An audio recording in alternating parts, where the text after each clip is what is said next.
पवन सिंह ने जो कहा वो करके दिखा दिया। पवन सिंह ने कहा था कि भोजपुरी इंडस्ट्री में लकीर कोई खींचने वाला है तो वो पवन सिंह है। पहले है पवन सिंह का गाना सुनिए।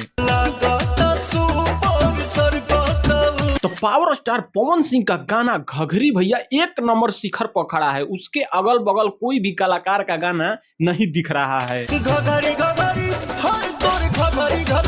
तो आप भी पावर स्टार पवन सिंह का गाना सुनना पसंद करते हैं ना भैया, तो वीडियो को पूरा देखिएगा। बहुत ही बड़ी खबर है पावर स्टार पवन सिंह को लेकर। तो पवन सिंह का ये गाना घघरी भैया 2 दिन नहीं हुआ, 2 दिन के बाद पावर स्टार पवन सिंह का दम दिखने लगा भोजपुरी इंडस्ट्री में नहीं, पूरा बॉलीवुड में। तो म्यूजिक में सबसे वर्ल्ड कंपनी है टी सीरीज हमारे भोजपुरी, और टी सीरीज भैया इस चैनल पर पावर स्टार पवन सिंह का घघरी गाना आता है और 2 दिन में, मात्र 2 दिन में भैया 80 लाख लोग देख लिए हैं इस गाने को। तो पीछे दिन सुना जाता था ये कि बॉलीवुड का कोई भी गाना 1 नंबर पर ट्रेंड नहीं करेगा ना तो उसका चर्चा नहीं होगा, लेकिन पावर स्टार पवन सिंह भोजपुरिया में आके लकीर खींच के ये दिखा दिले बॉलीवुड के, साउथ इंडस्ट्री के, कि पावर स्टार पवन सिंह में कुछ खास बात बा अब भोजपुरी इंडस्ट्री में। तो आपको क्या लगता है कि पवन सिंह का ये गाना जौन घघरी आया है 50 मिलियन से 100 मिलियन क्रॉस कर पाएगा कि नहीं, एक कमेंट जरूर करिएगा। क्योंकि पावर स्टार पवन सिंह ने जो कहा था वो किया,